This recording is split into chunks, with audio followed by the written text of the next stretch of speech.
యేసే పరిష్కారము అనుదిన Bible study కార్యక్రమం ప్రేక్షకులందరికీ మన ప్రభువును ప్రియరక్షకుడైన యేసుక్రీస్తు వారి కృపగల నామమున వందనాలు. ప్రభువునందు ప్రియ దేవుని బిడ్డలారా, నేటి దినము దైవజనులు కారుపాటి శ్యామ్సాగర్ గారి ద్వారా బైబుల్ స్టడీలోని వాక్య ధ్యానమును లూకాసు వార్త నుండి ధ్యానం చేసుకుందాము. మీ యొక్క ప్రార్థనా మనవులు మాకు తెలియచేయాలనుకునేవారు దయచేసి ఒక SMS ద్వారా మాకు పంపించండి. మీరందరూ సిద్ధపడి ఉంటే దైవజనులు కారుపాటి శ్యామ్సాగర్ గారు ప్రార్థన చేసి ఈ దినపు వాక్య పరిచర్య చేస్తారు. ప్రభువునందు ప్రియ దేవుని బిడ్డలారా, నేటి వాక్య ధ్యానం కొరకు ప్రార్థన చేద్దాం. తలలు వంచండి, ప్రార్థనలో ఏకీభవించండి. మమ్మలను మిక్కిలిగా ప్రేమిస్తున్న మా ప్రియ పరలోకపు తండ్రి, మీ పరిశుద్ధ ఘననామమునకు వందనాలు, స్తోత్రాలు. మీరు యేసే పరిష్కారాన్ని నడిపించుకుంటున్నారు ప్రభు. అందులో మమ్మలను భాగస్థులను చేశారు. మీకు మిక్కిలి వందనస్తులము. కేవలము పరిచర్యలో భాగమే కాదు, మీ కుమారుడైన యేసుక్రీస్తు ప్రభువు ద్వారా ఉచితంగా పాపక్షమాపణ, పరిశుద్ధత, నిత్య జీవము, పరలోక భాగ్యము మాకు అనుగ్రహించినందుకు కృతజ్ఞతలు ప్రభు. మా ప్రేక్షకులు రక్షించబడాలి, అదొక్కటే యేసే పరిష్కారం తాత్పర్యం. కావున ప్రజలతో మీరు మాట్లాడండి. యేసు నామమున వేడుచూ ఉన్నాము తండ్రి, ఆమెన్. ప్రియమైన దేవుని బిడ్డలారా, దయచేసి మీ పరిశుద్ధ బైబిల్ గ్రంథాన్ని తెరవండి. లూకాసు వార్త 12వ అధ్యాయము 15వ వచనము నుండి వాక్యాన్ని గమనించండి. 15 నుండి 21 వరకు ఉన్న వాక్య భాగం గంభీర వాక్య భాగం.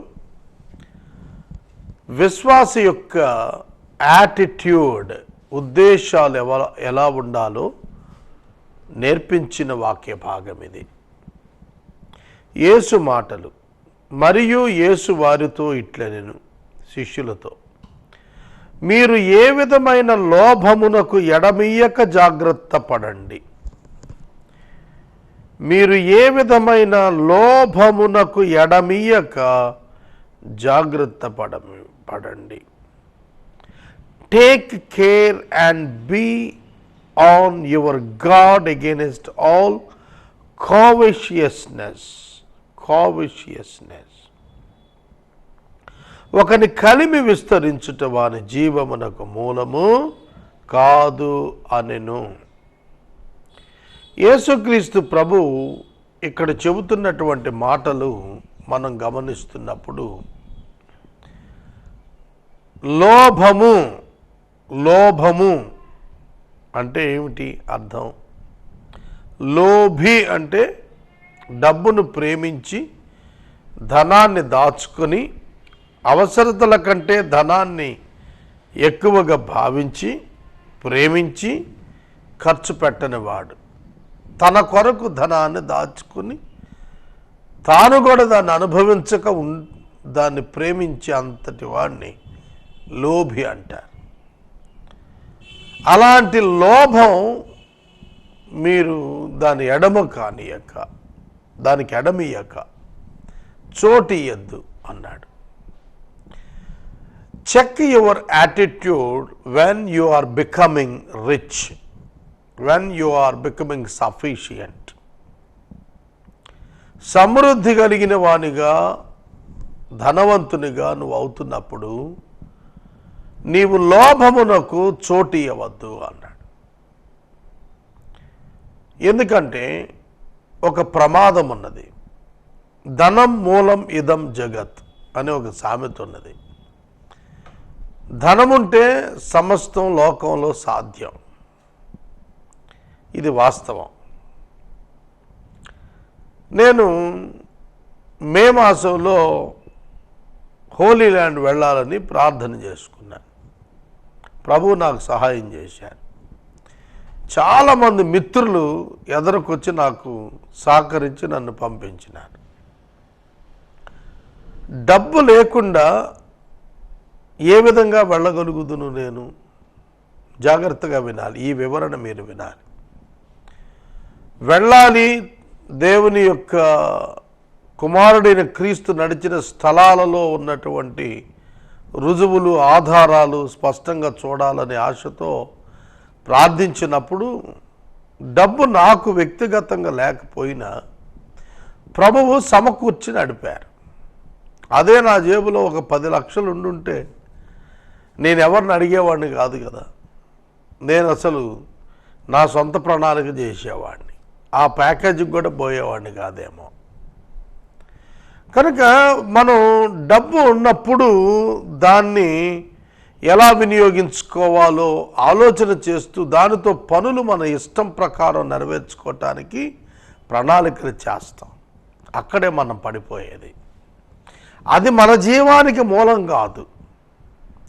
కనుక డబ్బుతో నిర్మితమయ్యేటువంటి జీవితం ఉందే, అది జీవ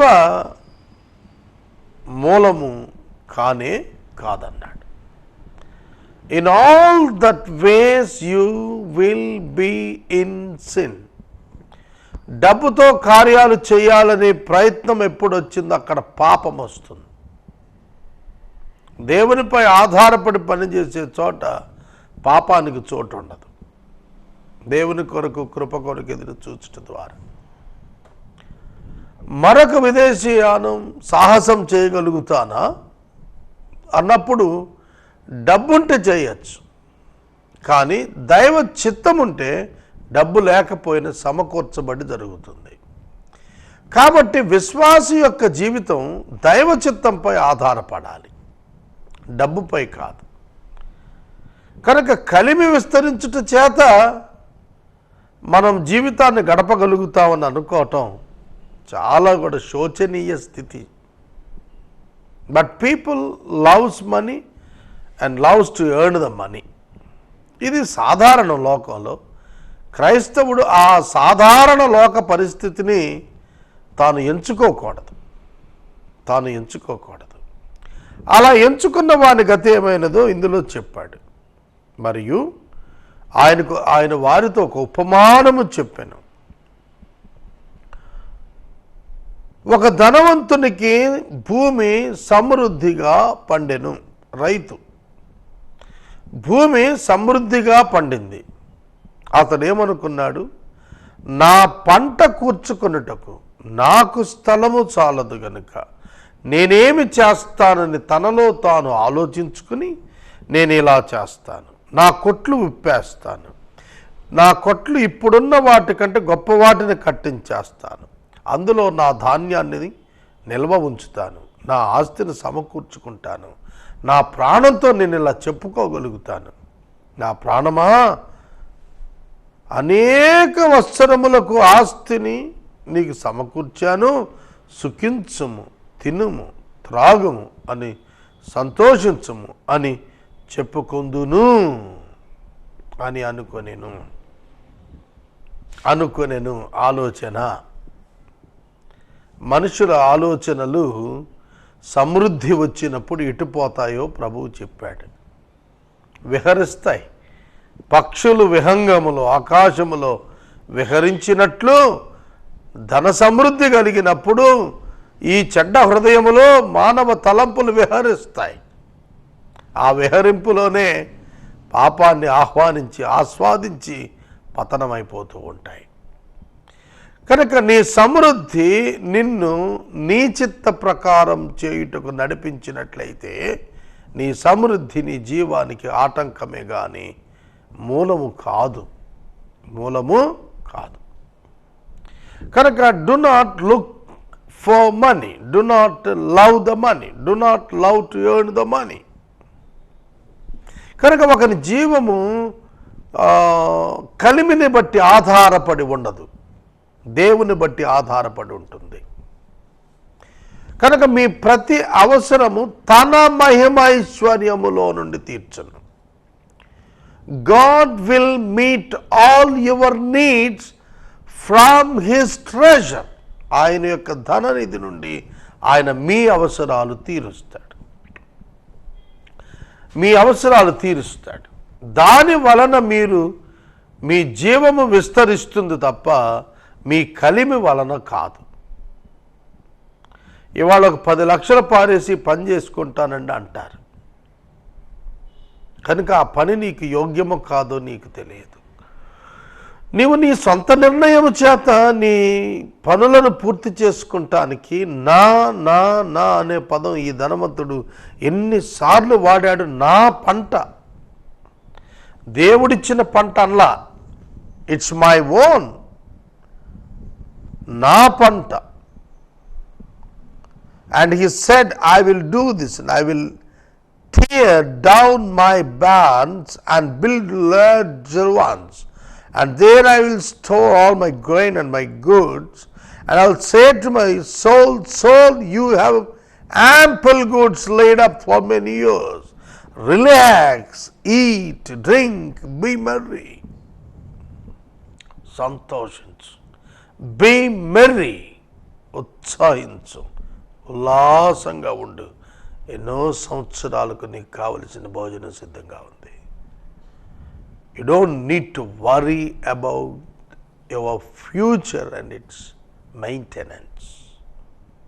సోదరుడా, సోదరి, మనకి ఎలా ఉంటుందంటేనండి, భవిష్యత్ అంతా కూడా మన కంట్రోల్లో ఉండాలని, మన భవిష్యత్ అంతా కూడాను మనం నిర్దేశించుకోగలగాలని, మన భవిష్యత్ అంతా కూడాను మనం గడుపుటకు కావలసినటువంటి నిశ్చయమైన ధనం మన దగ్గర ఉండాలని కోరతాము. అదే అవివేకం. అదే అవివేకం. నీకు జీవాన్ని ఇవ్వగలిగిన వాడు దేవుడు తప్ప డబ్బు కాదు. నీ కొట్లు విశాలపరచాలని తలుస్తావు, జాగ్రత్త. There you will fall. అక్కడ నువ్వు పడిపోతావు, అక్కడే నువ్వు పడతావు, జాగ్రత్త. Expansion the businesses, expansion of the buildings, ఆస్తులు విస్తరణగా పెరగాలని చూస్తాం. ఫరో ఆస్తులు అలాగే పెరిగాయి. ఏమైంది? ఫరో ఆస్తులు అలాగే పెరిగాయి. యోసేపు కాలంలో, మోషే కాలంలో అవన్నీ కూడా పోయాయి. కనుక నీ కలిమి విస్తరించుట, నీ సంపద విస్తరించుట నీ ఆత్మీయ జీవితానికి అది మెట్టు కాదు, అది గురుతు కానే కాదు. What do you say? ఏమంటావు? అవును, మన ప్రభువు మనలను తన యొక్క చిత్త ప్రకారం తాను స్వయంగా నడిపించడానికి ఇష్టపడే దేవుడు. అది మరచి మనం మన సొంత ప్రణాళికలు వేయబోనుతాము. అక్కడే కాన్ఫ్లిక్ట్ వస్తుంది. దేవుని చిత్తానికి మానవ చిత్తానికి మధ్య పోరు ప్రారంభం అవుతుంది.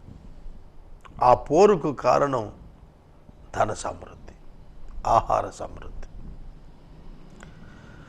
నా పంట కూర్చుకుంటానికి నా స్థలం చాలదు కాబట్టి నేను వాటిని ఎక్స్పాండ్ చేస్తాను, నా కొట్లు విప్పేస్తాను, కొత్త వాటిని కట్టించేస్తాను, ఇంకా గొప్ప వాటిని కట్టించేస్తాను, నా ఆస్తి సమకూర్చుకుంటా, నా ధాన్యం సమకూర్చుకుంటా, సంవత్సరాలు సంవత్సరాలు కూర్చొని తింటా. ఇది మానవ మనసు. దానికి దేవుడిచ్చిన జవాబు, అయితే దేవుడు అంటున్నాడు, వెర్రివాడా, వెర్రివాడా, fool, fool, FOOL, fool. Fool అంటే వేధవాని, పనికిరాని వాడాని, పిచ్చోడాని. వెర్రివాడా, ఓ fool, you are a fool. నువ్వు పిచ్చోడివి. ధనము విస్తరించినందున ఎల్లకాలం బ్రతకచ్చు అనుకుంటున్నా. చాలామంది ఏంటంటే, మాకేంటంటే బోల్డ్ డబ్బు ఉంది, వైద్యం చేయించుకోగలం, మంచి భోజనం తినగలం, బోల్డ్ మంది పనులను పెట్టుకోగలం, మాకేం కుదువు లేదు. అది ఎంతవరకు నీ జీవితాన్ని నీ చేతిలో తీసుకునేంతవరకు రాకూడదు. అది అయ్యో నేనే పాటువాడండి, నాకే ఉందండి, నా వల్ల ఏమవుతుందండి, ఇది మంచి విధానం. అంతేగాని నాకేం తక్కువ, నేను నా కొట్లు విప్పదీసి పెద్ద కొట్లు కట్టిస్తాను, ఏదో ఒకటి చేయగలుగుతాను నేను అన్నట్టుగా మాట్లాడితే దేవుడు వింటో లేదా? వెర్రివాడా, ఈ రాత్రి నీ ప్రాణం అడుగుతున్నారు, నువ్వు సిద్ధపరిచినవన్నీ ఎవనివగును అని అతనితో చెప్పాను. ఎందుకు ఫూల్ అన్నాడంటే, నువ్వు అనుభవిస్తావో లేదో తెలియకుండా నీకోసం కూర్చుకున్నా, అదే ఫూలిష్నెస్. బుద్ధిహీనత అంటే ఏంటంటే, ఎరుగక గాలికి ప్రయాసపడి అలసిపోవుట, వాడే బుద్ధిహీనుడు. That fellow is a fool. సహోదరుడా, సహోదరి, వెర్రివాడా అనే టైటిల్ మనందరికీ తగినదే. మనం ఏమి సంభవించునో ఎరుగక పోయినా ఏదో సంభవించాలని కోరి ప్రణాళికలు చేస్తూ ఉంటాము. ఏదో సంపాదించాలని. నీ అవసరతలను దేవుడు వాగ్దానం చేశాడు, నీ కోరికలను కాదు. నీ కోరికలన్నీ నేను నెరవేర్చేస్తాను, నన్ను వెంబడించని యేసయ్య చెప్పలా. నీ అవసరాలన్నీ నేను తీరుస్తాను, వెంబడించమన్నాడు. God looks at your problems and needs, not at your wants. నీ కోరికల మీద ఆయన వాగ్దానం లేదు, నీ యొక్క అవసరాల మీద ఆయన వాగ్దానం ఉంది.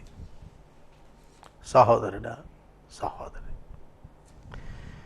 బైబిల్ గ్రంథములో దేవుడు ఈ రాత్రి నీ ప్రాణం అడుగుతున్నారు, నేను తీసేస్తా. నువ్వు సంపాదించిన ఎవడి కొట్ల నిండా కూర్చుకుని, కొట్లు ఎక్స్పాండ్ చేసుకొని, ఎవరిది అది? నాకు తెలిసి ఒక చాలా పెద్ద ధనవంతుడు ఉన్నాడు. ఆ ధనవంతునికి సంతానం లేరు.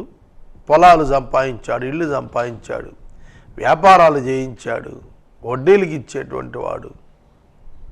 చనిపోయాడు. చనిపోయినాక అవన్నీ ఎవరు తినేశారు? ఎవడెవడు ఆయన ఎప్పుడు చూడనోళ్ళు దాన్ని అనుభవించారు. నేను మనవి చేస్తున్నాను, వెర్రివాడు. తన సొంత మనుషులను చూసుకోవటానికి మనసు ఉండదు, కానీ తన కోసం సంపాదించుకొని ఒక దినాన్ని అదంతా వదిలేస్తాడు. వెర్రివాడు అంటే నిరీక్షణ లేనివాడని అర్థం. వెర్రివాడు అని అంటే దేవునిపై ఆధారపడక తన జీవితాన్ని నిర్మాణం చేసుకుని బూనినవాడు అని అర్థం. నాకు విషయం అర్థం కాదు. చాలామంది పాలిటీషియన్స్ని గురించి, ఇండస్ట్రియలిస్ట్ని గురించి, టాప్ డెవలప్డ్ ఆర్గనైజేషన్స్ గురించి, best people on the earth అని చెప్పబడిన అమేజింగ్ పీపుల్ గురించి వింటున్నప్పుడు వాళ్ళకు ఆ సెన్స్ లేదు కొందరిలో. వారిలో కొందరు తాము ఎప్పుడు తమ రన్నింగ్ రేస్ ముగిస్తాం వారు ఎరుగరు. అయినా కూడా ఏమిటో తాపత్రయం. ఈ భూమి మీద మానవుడు బహుతాపత్రయపడుతుంటాడు. ఒక వృద్ధుడైన ఒక మంత్రి హెవీ కరప్షన్. ఎందుకయ్యా అంటే తన తర్వాత తరాల వాళ్ళందరూ కూర్చొని తింటారు. నీకు తెలుసా కూర్చొని తింటారని? నేరస్తులై జైళ్ళకి పోతారు, మోసం చేయబడి చంపబడతారు. ఆ దినం నువ్వు ఎక్స్పెక్ట్ చేస్తే ఇట్లాంటి అక్రమానికి వెళ్ళాం. ధన సమృద్ధి చేత మనము పోషించబడగలము, భద్రంగా ఉండగలమనే అభిప్రాయాన్ని వేడండి. దినదిన ఆహారం ఇచ్చేటువంటి వాగ్దానం ఇచ్చిన దేవునిపై విశ్వాసం ఉంచి ఆయనపై ఆనుకొని నడవండి. అంతే తప్ప నా కొట్లు విస్తరింపజేస్తాను కాదు. చాలా క్రిస్టియన్ మిషన్స్ నేను చూశానండి. దేవుడేదో దీవించి ఒక వరం ఇచ్చి, నైనా నువ్వు ఇంత కష్టపడ్డావు, 30 ఏళ్ళు 40 ఏళ్ళు కష్టపడ్డావు, 50 ఏళ్ళు కష్టపడ్డావు, ఇదిగోరా కాస్త విశ్రాంతి తీసుకో, ఇదిగో ఈ ఇల్లు తీసుకో, ఈ పొలం తీసుకో, ఈ స్థలం తీసుకో, ఇక్కడ మందిరం వేసుకో, ఈ జనం వస్తారు, కాస్త బతుకురా నాయనా అని ఇస్తే అక్కడ తాగడు. ఎక్స్పాన్షన్ చేయాలి. కొడుకు ఒక మందిరం, కుమార్తెకో మందిరం, అల్లుడికో మందిరం, మనవడికో మందిరం, ఒక సంస్థ, పలు రిజిస్ట్రేషన్లు, ఎన్నెన్నో ఆశలు. ఏమి తీసుకెళ్ళడు. ఆ బిడ్డలందరికీ శాపాన్ని మిగిల్చిపోతాడు. అలాంటి వారిని చరిత్రలో చూసాం మేము. ఏ ధనవంతుడైనా సరే తన వలన బ్రతకగలననే భావనలో ఉన్నప్పుడు వాడు వెర్రివాడే. మనం ఎంతో కష్టపడి ఇల్లు నిర్మాణం చేస్తాం. మనం అందులో ఉంటాం లేదో తెలుస్తుందా మనకి? చెప్పండి. మనం అనేకమైన వాటిని మన కొరకు సంపాదించి కొనుక్కొచ్చుకుంటాం. అవి మనం వాడుకుంటాం లేదో మనకు తెలుసా? చెప్పండి. కాబట్టి దేవుని కృపచేత బ్రతకాలి తప్ప, దేవుని మూలముగా బ్రతకాలి తప్ప, ధనము మూలంగా బ్రతుకుటకు ప్రణాళిక చేయరాదు. అట్టి ఆలోచన వచ్చిన వెంటనే విడవమని వాక్యం చెబుతుంది. దేవుని ఎడల ధనవంతుడు కాక తన కొరకే సమకూర్చుకునేవాడు. ఎవరి కొరకట? తన కొరకే సమకూర్చుకునేవాడు అలాగే ఉంటాడంటే తన కోసం. దేవుని కొరకు సమకూర్చాలి విశ్వాసి, తన కోసం కాదు. తన కోసం, తన బిడ్డల కోసం తాను సమకూర్చక్కర్లేదు. ప్రభువు ఇస్తాడు. నీకంటే నీ బిడ్డలకి ఎక్కువ ఇస్తాడు. నిన్ను దీవించిన దానికంటే నీ బిడ్డలు ఇంకెక్కువ దీవిస్తాడు. నువ్వు ఆ మార్గంలో ఉండాలి. ఏ మార్గంలో? ఆయనకు అనుకూలమైన మార్గంలో నువ్వు జీవించాలి తప్ప నువ్వు పాపంలో జీవిస్తూ నీ బిడ్డలకి మనం అడగటానికి నీకు హక్కు ఉండదు. నేను మనవి చేస్తున్నాను. దేవుని ఎడల ధనవంతుడు కాక అంటే ఏమిటి అర్థం? The one who lays up treasure for himself and is not rich toward God. దేవుని పట్ల కాక స్వయముగా ఎవడు ధనవంతుడగా గోరుతాడో వాడు నష్టపోతాడు. తన కొరకే సమకూర్చుకున్నవాడు వెర్రివాడని పిలువబడతాడు. దేవుని కొరకు సమకూర్చేవాడు బహుమానము కొరకు ఎదురు చూస్తాడు. ఈ సమయంలో నేను మనవి చేస్తున్నాను. What for you are waiting? దేని కొరకు నువ్వు ఎదురు చూస్తున్నావు? Everyone needs money, but money is not God for you. మనకు డబ్బు అవసరం, కానీ డబ్బు మనకు దేవుడు కాదు.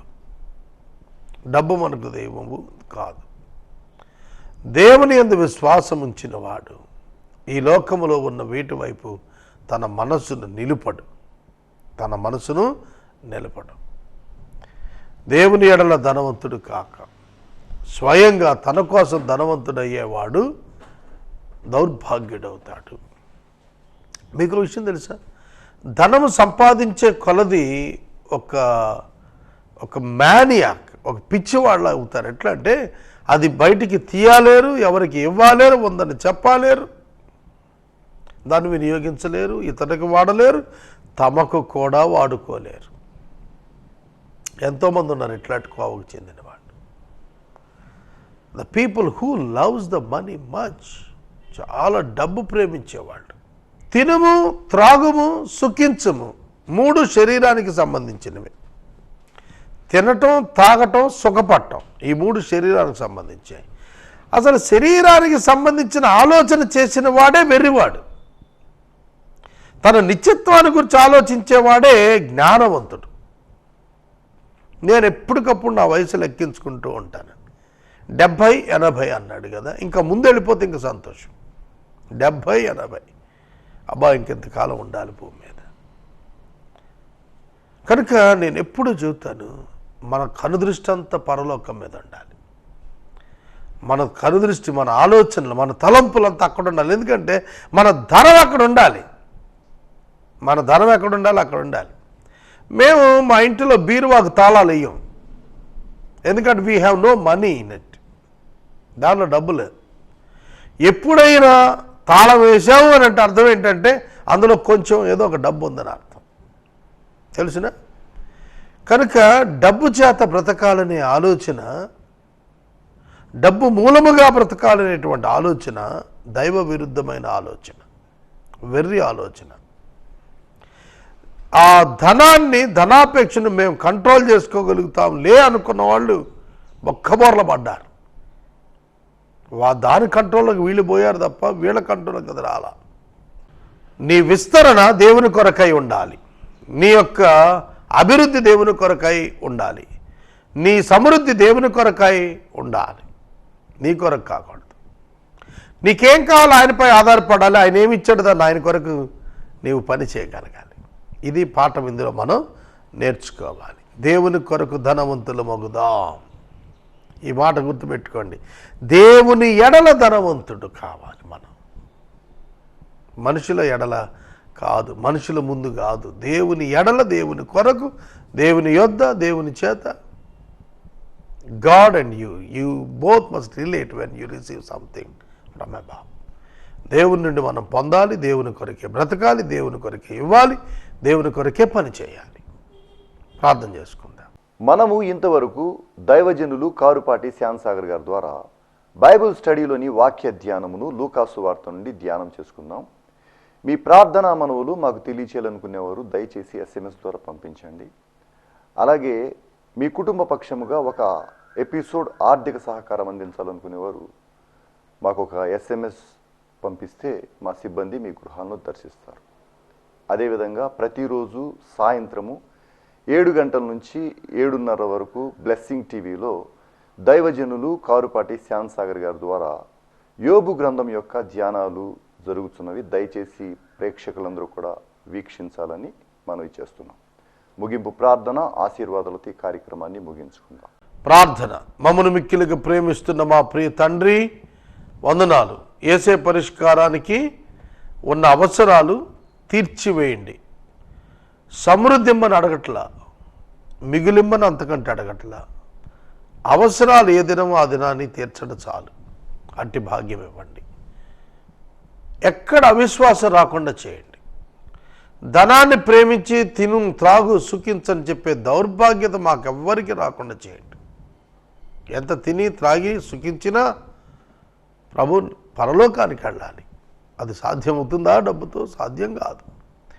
కనుక డబ్బుతో అన్నీ కొనవచ్చుననే భావనలో ఉన్నవారిని క్షమించండి. వారు సత్యాన్ని అర్థం చేసుకుని నీకు లోబడ్డ కృపనివ్వండి. రక్షకుడైన యేసు నామమున వేడుచున్నాము తండ్రి, ఆమేన్.